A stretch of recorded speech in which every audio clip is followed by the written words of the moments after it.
덕을 얻느니라. 아멘. 우리 옆에 분들과 인사 나눕니다. 오시냐고 고생하셨습니다. 네. 한 번 더, 이깟 추위는 아무것도 아닙니다. 네, 아직도 추위가 시작이 되진 않았지만은 움츠려드는 것은 사실이죠. 그러나 앞으로 훨씬 더 추운 계절이 찾아올 것입니다. 우리 인생 가운데도 또 추운 날이 찾아오진 않겠습니까?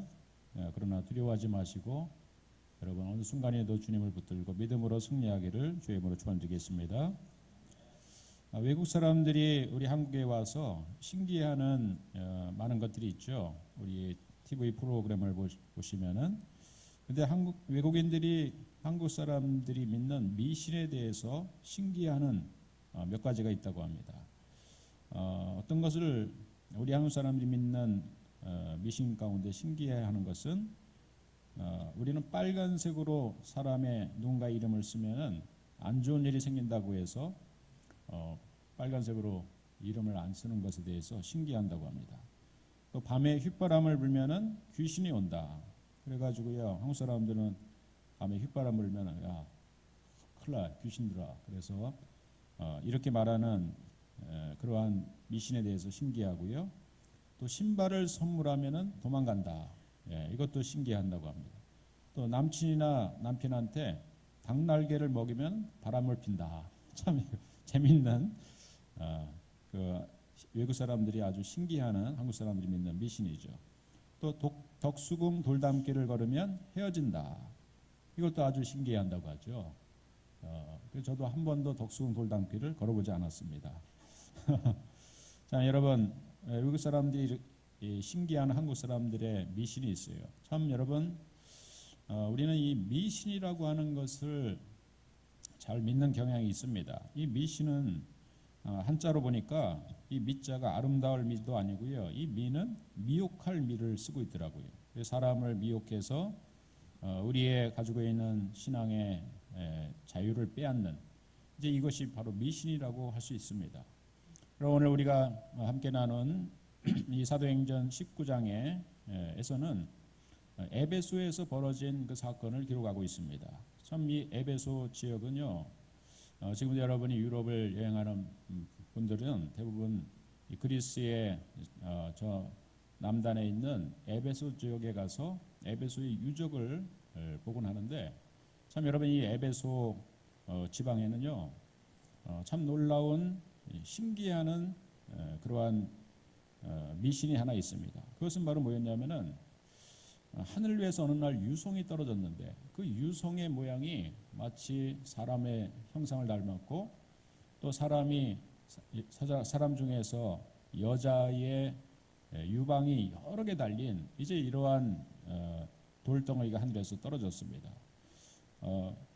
그런데 이 하늘에서 떨어진 유성을 일명 그들이 이 로마 시대 가운데 믿고 있는 히랍의 신학 가운데 등장하는 다이아나 여신, 우리가 성경에는 아데미 여신으로 나와 있는데 그 아데미 여신이 하늘에서 강림했다.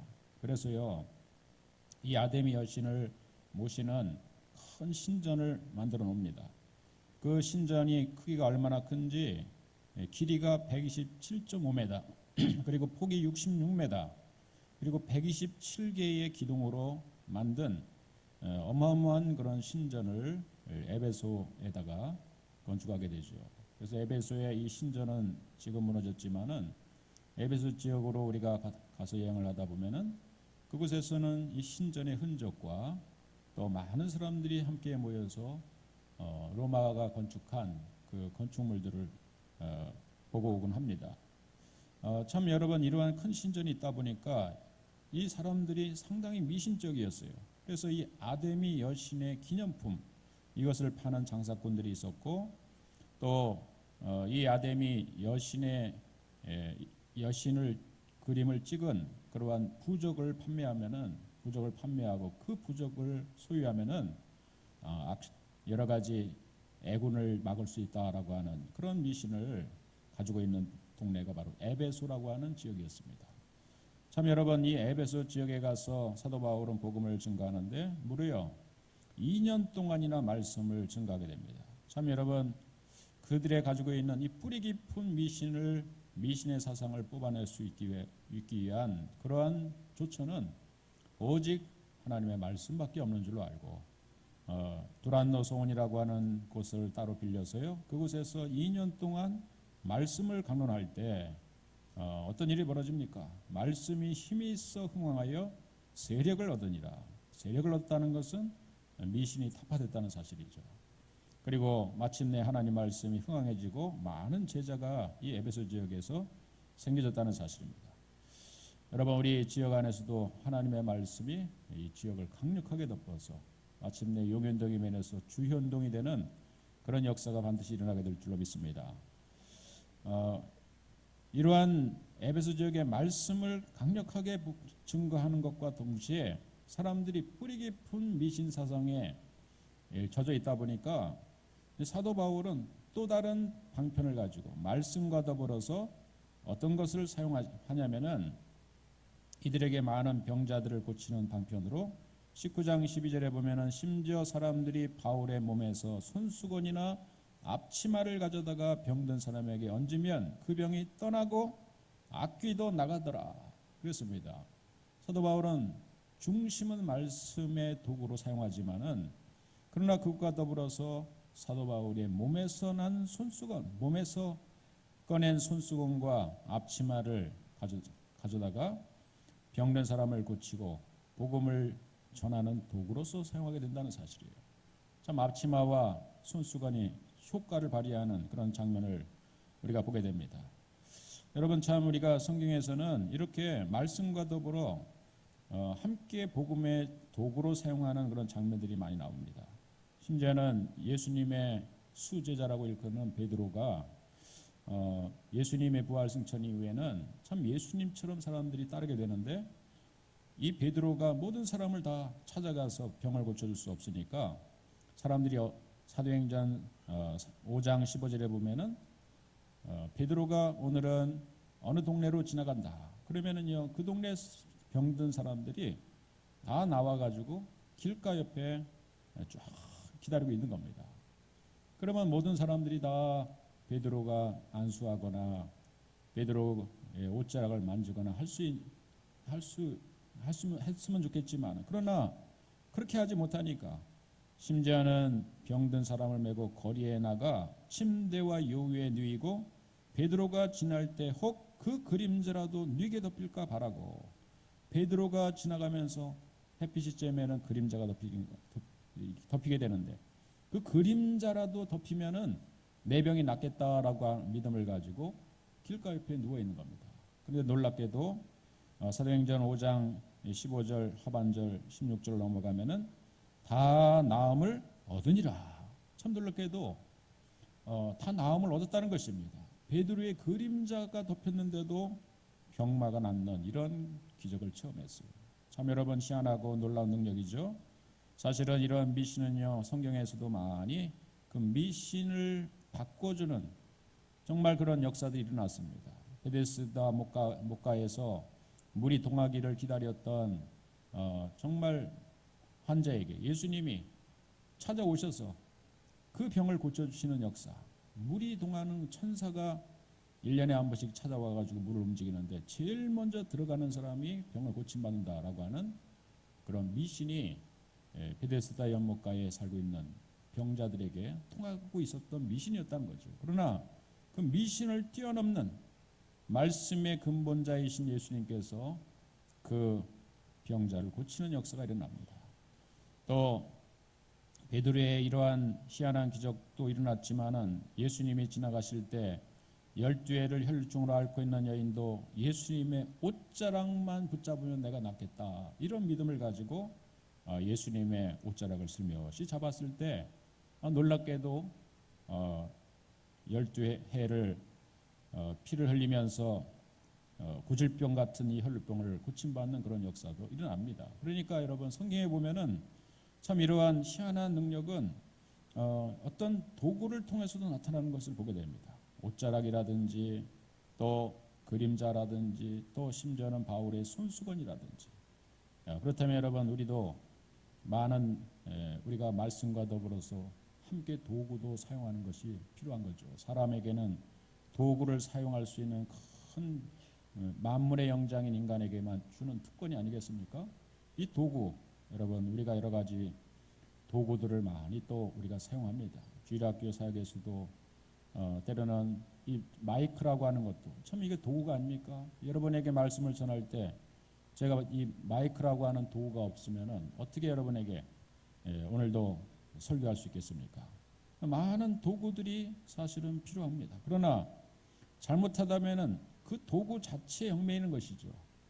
도구는 사람을 유익하게 하고 말씀을 전하는 수단으로 사용하게 되는데, 그러나 이제 그것 자체에 어떤 영성이 있는 것처럼 착각할 때 우리는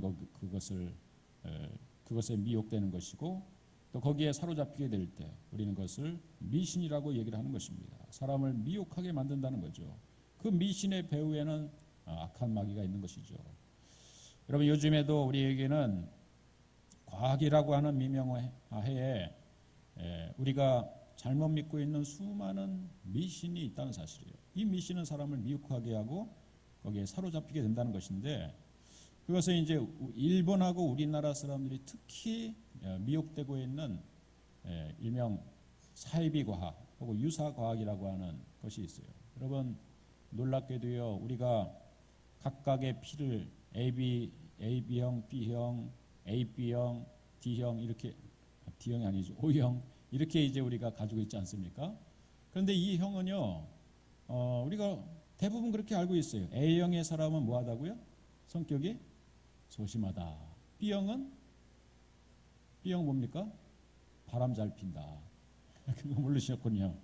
B형은요, 아이디어가 많고 좀 바람둥이 기질이 있다. 이렇게 이제 얘기하고 있고요. 그 다음에 O형은 활달하고, 그 다음에 A, B형은 천재 아니면 바보다.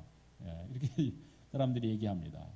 근데 사실은 모든 사람들이, 여기 있는 사람들이 이 네 가지 형에 속해 있을 텐데, 이거는 저도 피 검사를 하면서 또 군에 가면서 피 검사를 또 하면서 제가 무슨 형일 것 같습니까?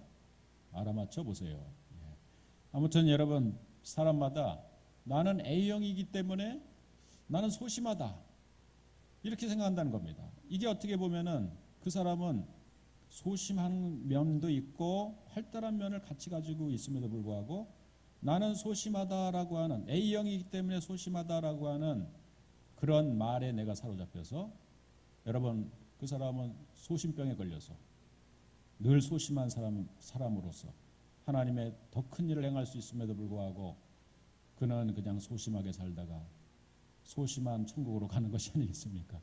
여러분 어쩌면은 이러한 형의 AB형 또 O형이라고 하는 이런 형질은 사실은요, 페루에 가면은 원주민 대부분 O형이라는 것입니다. 모든 사람들이 다 활달하다고 할 수 있을까요?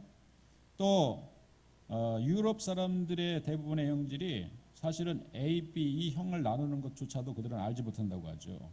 대부분이 A형이 많고요, O형은 A형과 O형이 이 유럽 사람들의 대부분을 차지하고, B형과 AB형은 약 인구의 10%밖에 되지 않는다고 합니다. 그러니까 사실은 여러분, 우리 유럽 사람들의 많은 사람들은 대부분 다 A형이 많은 거예요. 그러면은 여러분 다 소심한 사람들만 유럽 사람들이 모이는 겁니까? 그렇지 않잖아요. 그런데 우리가 어느 순간에 이렇게 분류하는 그 분류법에 따라 성격이 이렇다라고 말하는 것에 따라서 우리가 어느 순간에 그야말로 그 말에 우리는 올무가 돼서 우리 스스로를 소심하게 스스로 만든다든지, 우리 스스로 또 우리는 차분하고 진중한 면을 우리가 덮어버리고 그저 O형의 그런 기질만 특별히 나타나게 한다든지 하는, 우리가 잘못 믿고 있는, 잘못 신념하고 있는 것들이 있다는 것입니다. 그렇다면 이것도 우리의 또 하나의 미신일 수 있다는 것이죠. 일명 유사 과학이라고 하는 말을 그래서 씁니다. 사이비 과학이라고 하는 말도 그래서 쓰는 것입니다. 예를 들면은 우리가 과학이라고 하는 민명하에 하늘에서 이상한 현상만 나타나도 그것이 UFO다.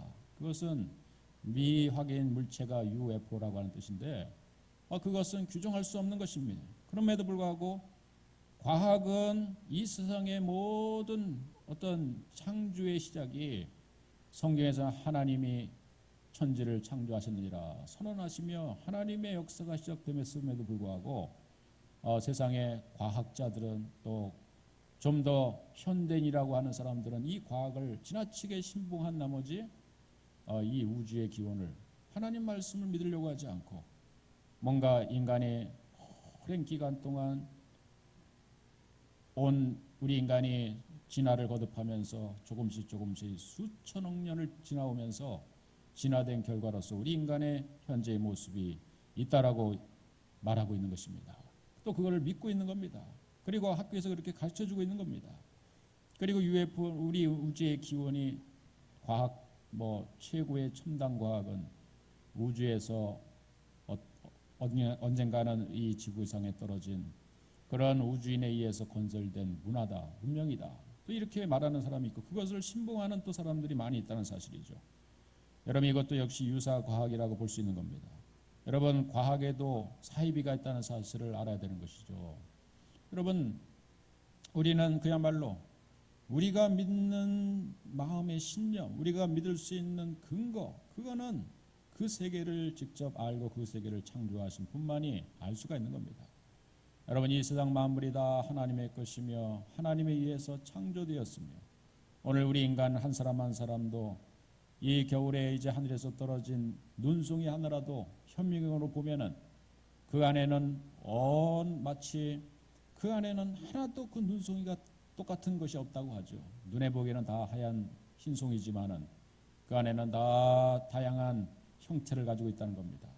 여러분 만물의 영장인 우리 인간이 하나님의 형상을 닮은 우리 인간이 하나님 앞에서 각자의 위치가 있는 거고 사역이 있는 거고 사명이 있는 거고 우리는 독특한 한 사람의 그런 만유의 근원 되신 우리 하나님이 피조물인 것이 바로 이 자리에 있는 저와 여러분들인 것입니다. 여러분 이러한 다양성을 여러분 알아가시고 여러분 자신의 하나님 앞에서 어떤 일을 사명을 감당해야 되는지 빨리 깨달아서 여러분 권세 있는 삶을 저와 여러분들이 살아가기를 주님으로 축원드리겠습니다. 그렇습니다.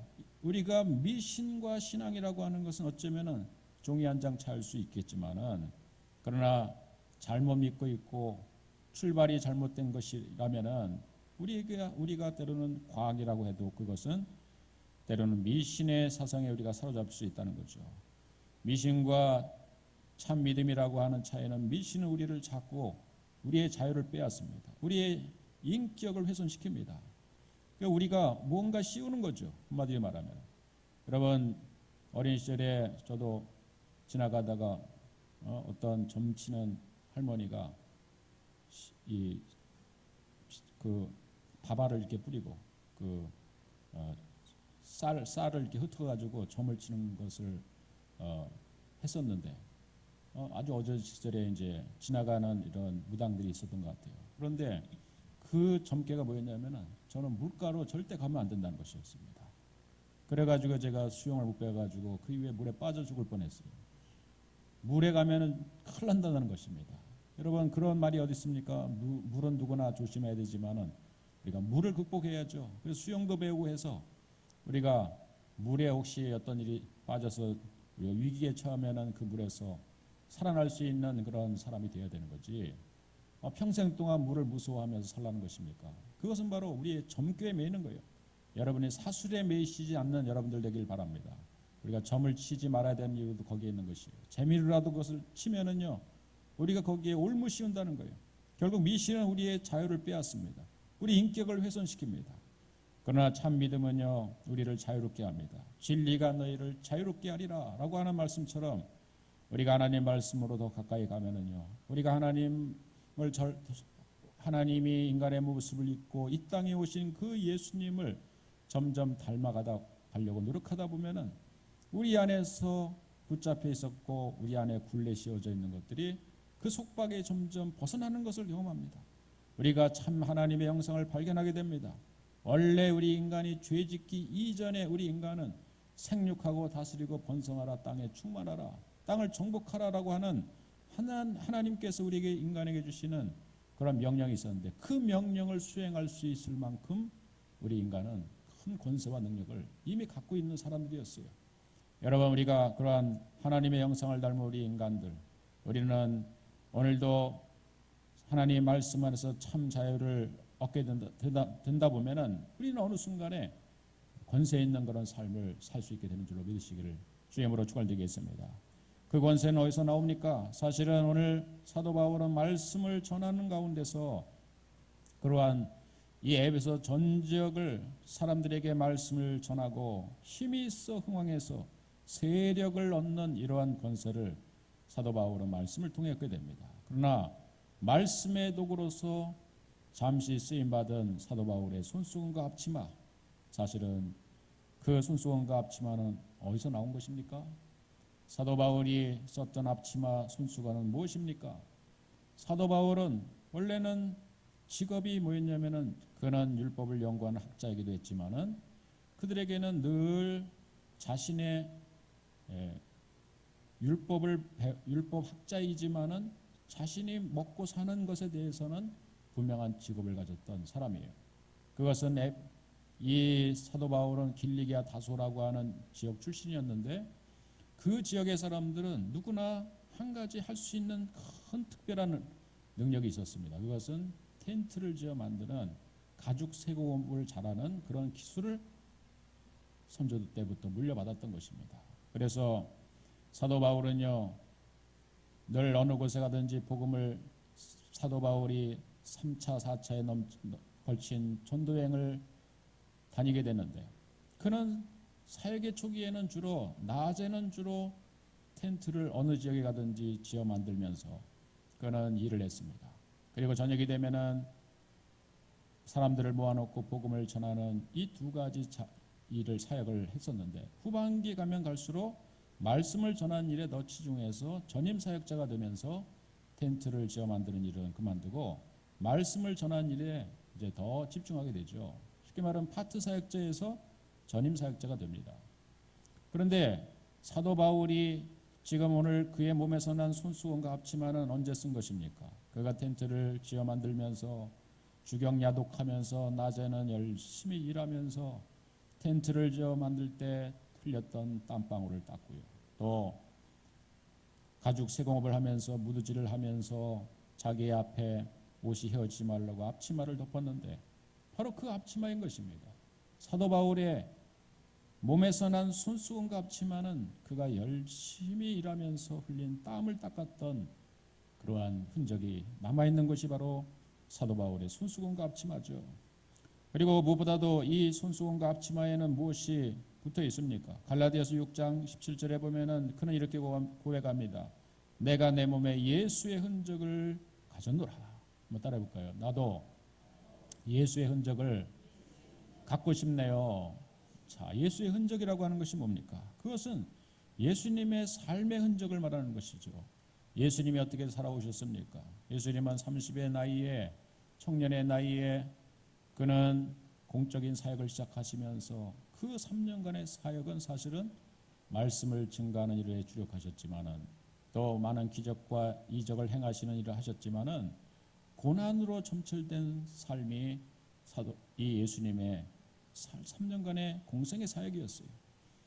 역시 사도 바울도 복음을 증거하는 선교사로 부름받으며 3차에 걸친 전도여행을 다니면서 그에게는 사실은 예수님의 삶과 동일한 그러한 흔적을 갖게 되는데 그것은 바로 고난의 흔적이었다는 사실이죠.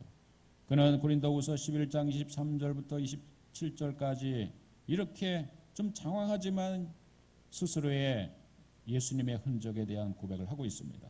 고린도후서 11장 23절부터 보면은 그들이 그리스도의 일꾼이냐 정신없는 말을 하거니와 나는 더욱 그러하다.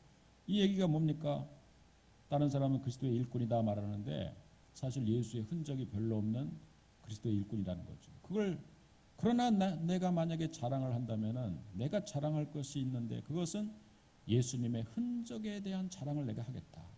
예수님의 채취가 내 몸에 있다. 그러면서 하는 얘기가 뭐냐면은 내가 수고를 넘치도록 하고 옥에 갇히기도 하고 더 많이 하고 매도 수없이 맞고 여러 번 죽을 뻔하였으니 유대인들에게 40에서 하는 감한매를 5번이나 맞았으며 3번 태창으로 맞고 1번 돌로 맞고 3번 파손하고 일주야를 깊은 바다에서 지냈으며 여러 번 여행하면서 강의 위험과 강도의 위험과 동족의 위험과 이방인의 위험과 신의 위험과 광야의 위험과 바다의 위험과 거짓 형제 중에 위험을 당하고 또 수고하며 애쓰고 여러 번 자지 못하고 줄이며 목마르고 여러 번 굶고 춥고 헐벗었노라.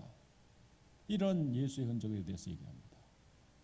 자기를 잘 아는 것입니까? 사실은 그리스도의 일꾼이라고 말하는 사람들이 전혀 예수의 흔적이 없는 사람에 대한 반박을 하고 있는 거예요. 너희들이 진짜 예수의 일꾼이냐? 예수의 일꾼이라면은 예수님 때문에 한번 잠도 못 자고 핍박도 한번 받아보고 좀 감옥에도 한번 들어가 보고 강의 위험, 바다의 위험, 강도도 한번 받아보고 그랬던 사람이 진짜 예수의 일꾼이지 않느냐? 그런 예수의 흔적을 가진 사람이 예수의 흔적이지 않느냐? 그러면서 골로새서 1장 24절에서는 나는 이제 너희를 위하여 받는 괴로움을 기뻐한다는 겁니다. 그리고 그리스도의 남은 고난을 그의 몸된 교회를 위하여 내 육체에 채우노라. 아직도 예수님이 십자가 사역을 완성하지 못한 것처럼 얼뜻 느껴지는 구절이지만 그것이 아니라 예수님이 피 흘려 세우신 십자가에 달려 죽으신 그 자리 위에 빛꽃이 한 송이 폈는데 그것이 바로 교회라고 하는 꽃이 핀 것이죠. 그 교회는요, 고난의 땅 위에 예수님의 피 흘림 땅 위에 세워진 것이 교회인데 그 교회는 앞으로도 계속 필 거라는 겁니다. 봄에 꽃이 폈다가 겨울에 묻히지만은 그러나 꽃이 진짜 진 겁니까?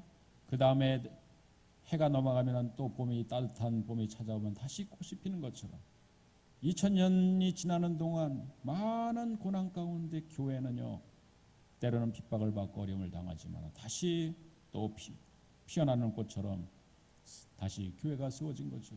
우리 푸른교회도 바로 이곳에 세워진 것이죠. 그 교회가 세워지기 위해서 흘렸던 많은 눈물이 있습니다. 한 교회가 세워지기 위해서 흘린 눈물이 있다는 사실이에요.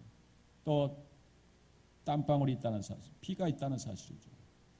우리가 지금은 잠시 그쳤지만은 우리 중국의 운남성 끝자락에 차마고도에 우리가 교회를 7개 교회가 우리 교회 여러분 성도들의 헌신을 통해서 세워진 교회가 7개나 돼요. 그런데 이제 그 교회에 가서 헌당식을 할 때마다 참 감동이 옵니다. 참 그런 감동을 다시 느껴보고 싶어요. 저도 지금은 우리가 중국 땅에 있는 선교사 우리가 함께 우리 집사님 권사님들이 함께 만났던 그 선교사들이 다 추방을 당해가지고 그 운난성에서 중국에서 쫓겨나서 지금 미얀마에 다 와 계셔요. 그만큼 이제 교회 지키기가 어려운 때인데 우리가 정말 중요한 순간에 우리가 가서 교회를 짓고 온 것입니다. 근데 그 교회 지을 때에 보면은 우리 돈으로는 그저 뭐 작으면은 한 300~400만 원, 많으면 한 800만 원, 1000만 원 정도 오면은 교회가 세워지는데 그 방법은 그쪽에 있는 성도님들이 거의 일생 동안 수수깡으로 만든 산속에 만든 그들만의 교회가 세워졌는데 시간이 오래지다 보니까 여러분 수수깡으로 만든 대나무로 만든 교회가 오래 가겠습니까?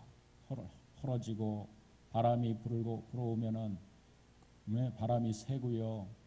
그런 산속에 그런 교회가 그들은 벽돌로 교회를 짓는 것을 평생 꿈을 꾸면서 기도했던 것이죠. 그들은 낮에는 열심히 그 산비탈에 나가서요 일을 하고요.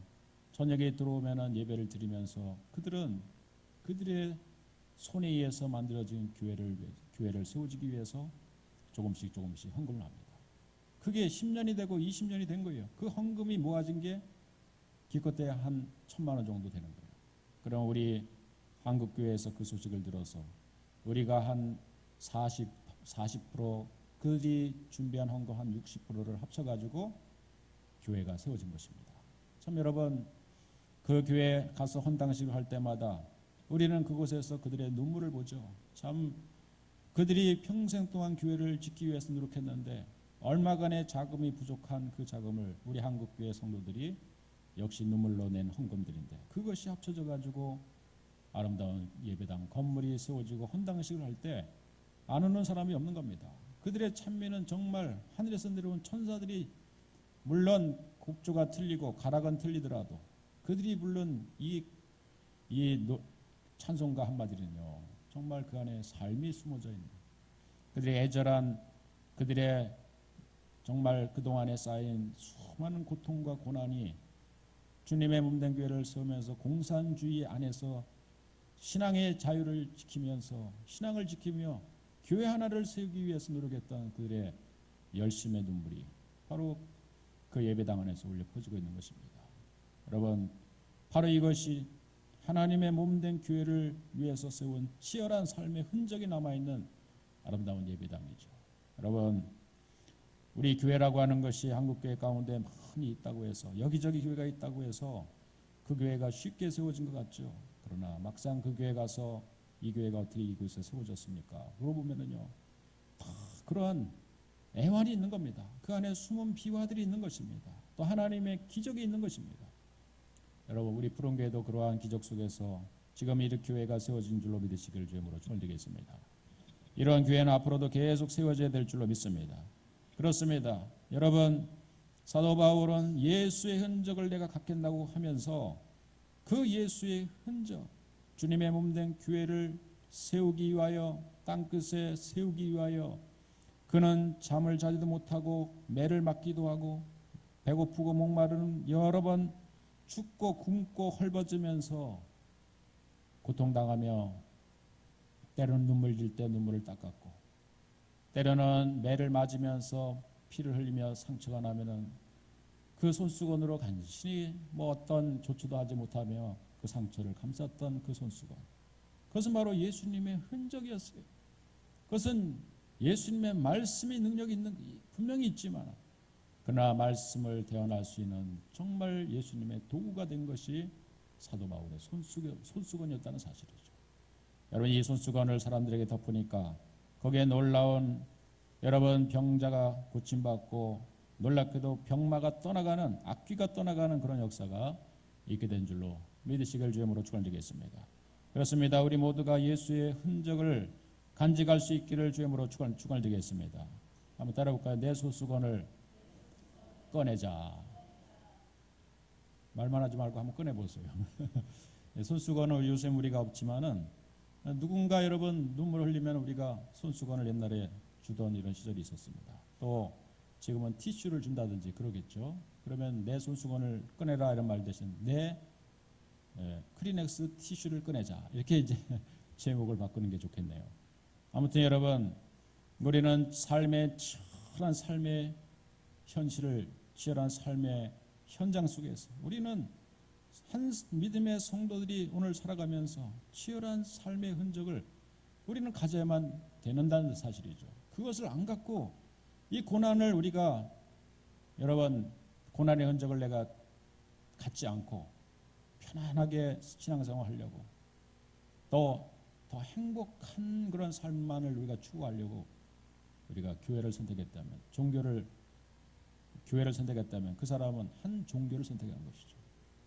많은 그리스도인들이 이 시대에 큰 교회 가서 자랑스럽게 신앙생활을 한다고 하죠. 물론 큰 교회 가면 큰 은혜를 우리가 받을 수 있다라고 하는 생각도 할 수 있겠지만은 작은 개척교회를 섬기지 않으려고 하는 이유는 어디에 있습니까? 참 힘들다는 거죠. 작은 교회에 헌신을 많이 해야 된다는 거죠. 교사도 해야 되고 또 내가 다 뭐든지 처음부터 끝까지 해야 되고 헌금도 많이 해야 되고 여러분 이런 상황이 되니까 점점 작은 교회는 미자리 교회는 점점 힘들어지고 큰 대형 교회만 남아나는 이런 교회가 한국교회의 현실이 된 것입니다. 그러나 분명한 것은 앞으로의 10년 후에 한국교회는 어떻게 될 것이냐 그것은 불을 보듯 뻔하는 거죠. 샛강이 마르면 한강이 언젠가 말라줄 수밖에 없듯이 작은 미자리 교회 작은 개척교회를 통해서 정말 큰 교회에서 보듬지 못하는 그러한 영혼들을 사모님이 때로는 작은 교회 목사님이 그들을 보듬어 안으면서 그들의 영혼을 감쌌기 때문에 그들의 영혼이 어느 순간에 자라났고 그리고 일꾼이 되어서 이 한국교회에 그동안 세워진 이 100년의 한국교회의 큰 일꾼으로 세워진 것입니다. 여러분, 오늘 다시 한번 우리가 주님의 몸된 교회를 섬기는 데 있어서 받는 작은 여러분 고난을 두려워하지 않는 저와 여러분들 되길 주님으로 축원드리겠습니다.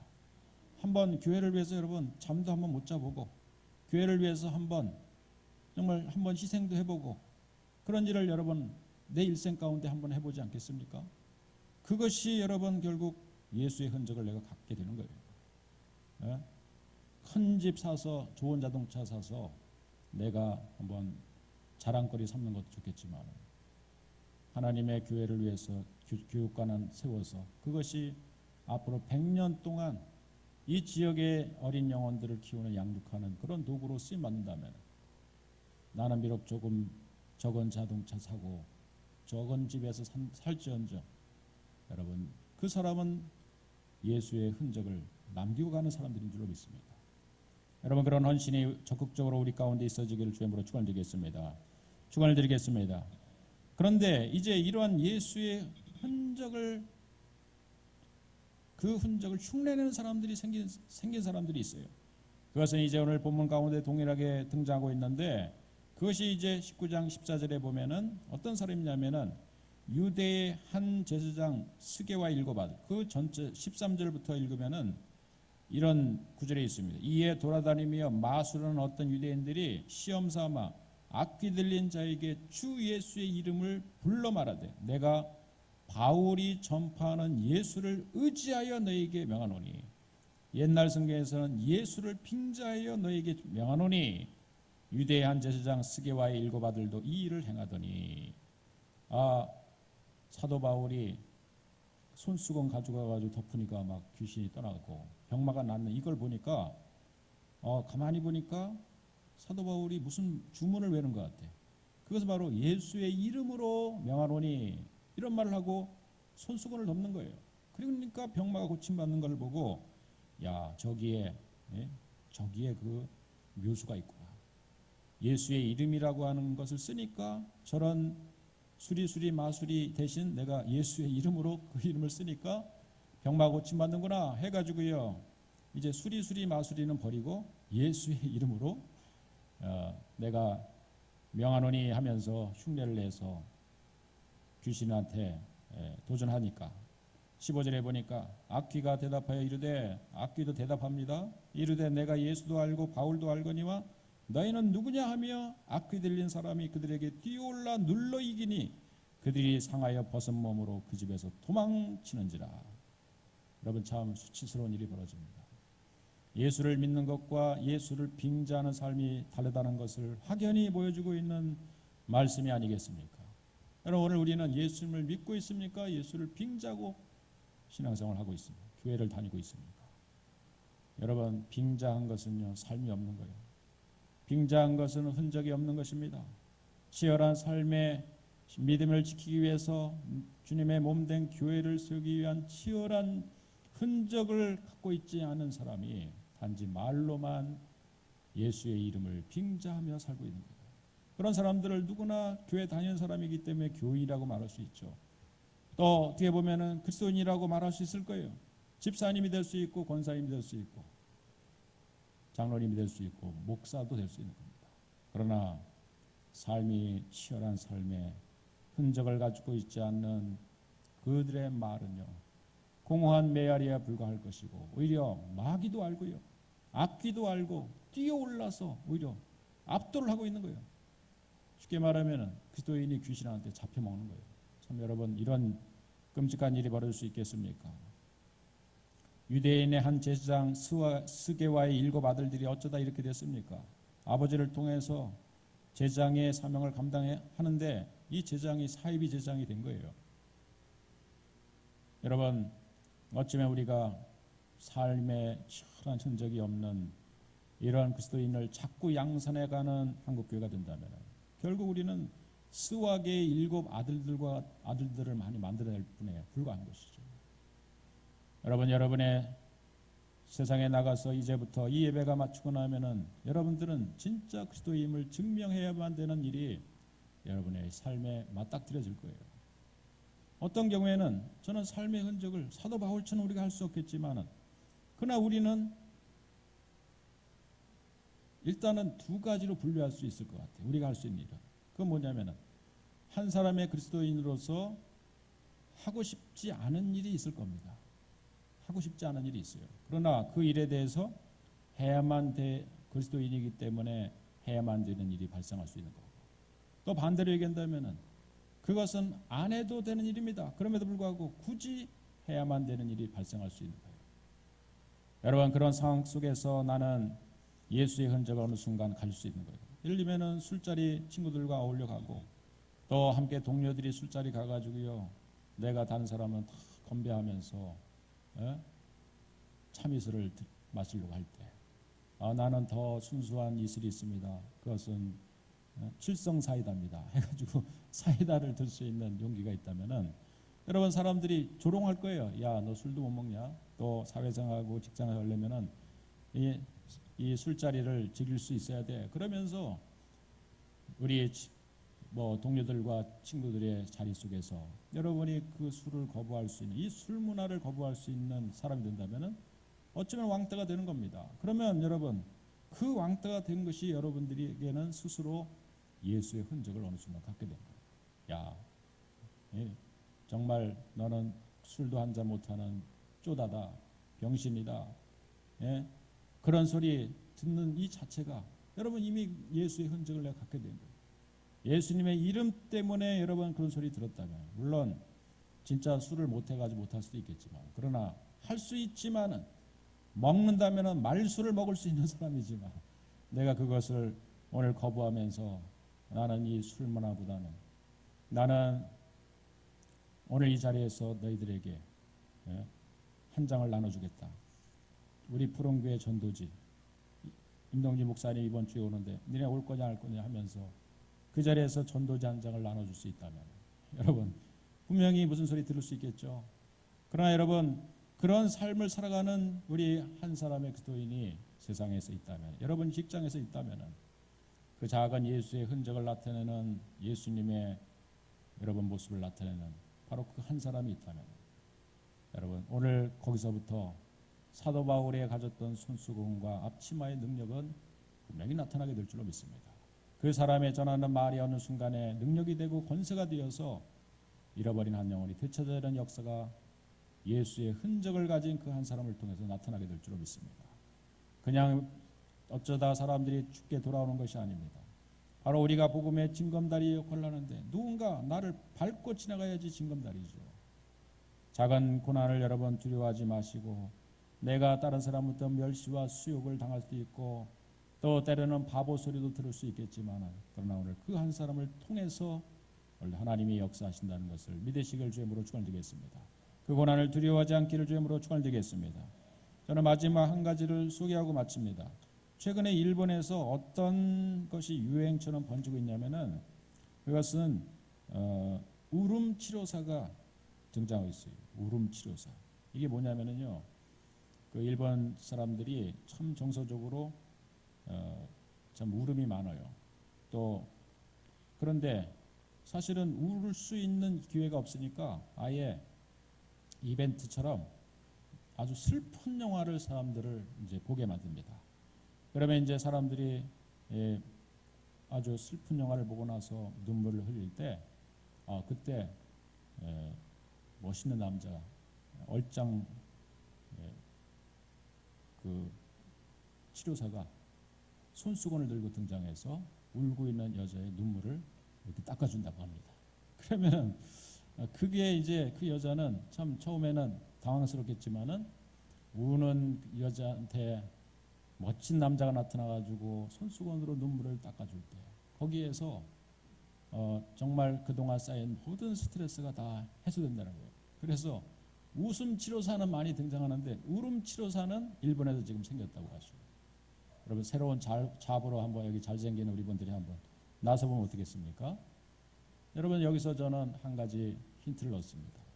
여러분 유행처럼 이 세상에서는 사람들이 울 수 있는 일이 없어요. 그러나 여러분 알게 모르게 이 세상 사람들 속에는 수많은 애환을 가지고 살아가요.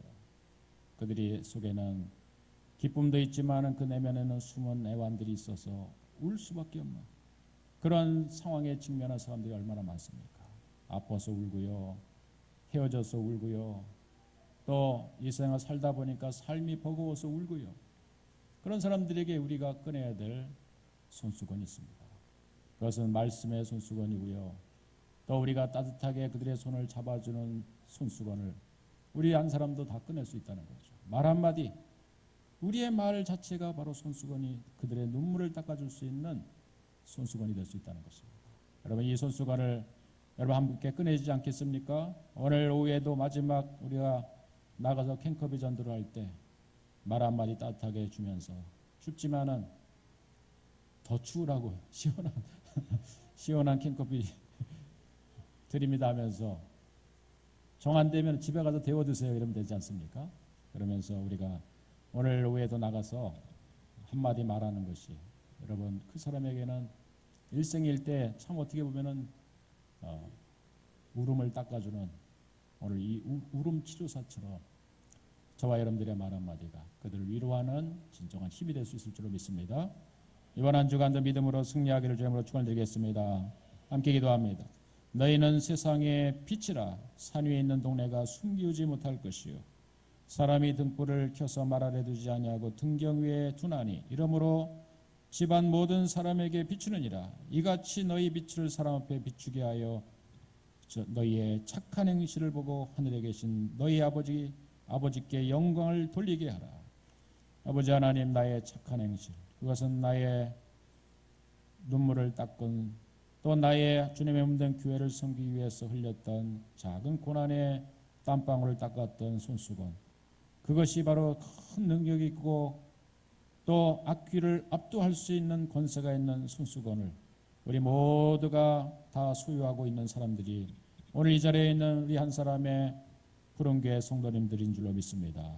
주여, 이들이 간직한 손수건을 이제 꺼내어서 하나님이 여전히 울고 있는 하나님이 예정하여 택하여 부르시기로 작정된 영혼들의 그 흘린 눈물을 닦을 수 있는 손수건으로 쓰임받을 수 있도록 도와주옵소서. 이들의 따뜻한 말 한마디가 결국 생명을 살릴 수 있을 줄로 믿어 오늘 우리가 침묵하지 않고 오늘도 말하는 자들 되게 해 주옵소서. 오늘도 나의 손을 들어 이들에게 오늘도 복음을 증거하며 차 한 잔을 나누며 아버지 하나님 주님 앞에 주님의 몸된 교회로 주님의 따뜻한 품 안으로 들어오는 징검다리 역할을 감당할 수 있는 우리 푸른교회 성도들이 다 될 수 있도록 축복하여 주옵소서. 한 주간의 삶 가운데도 우리의 아버지 직면한 많은 주님의 몸된 교회를 섬기며 또 한 사람의 예수 그리스도의 이름을 가진 주의 백성으로서 직면하게 되는 작은 고난을 두려워하지 않게 하시며 오히려 예수의 흔적을 가진 권세 있는 자로 쓰임받을 수 있도록 주여 도와주옵소서. 예수님의 이름으로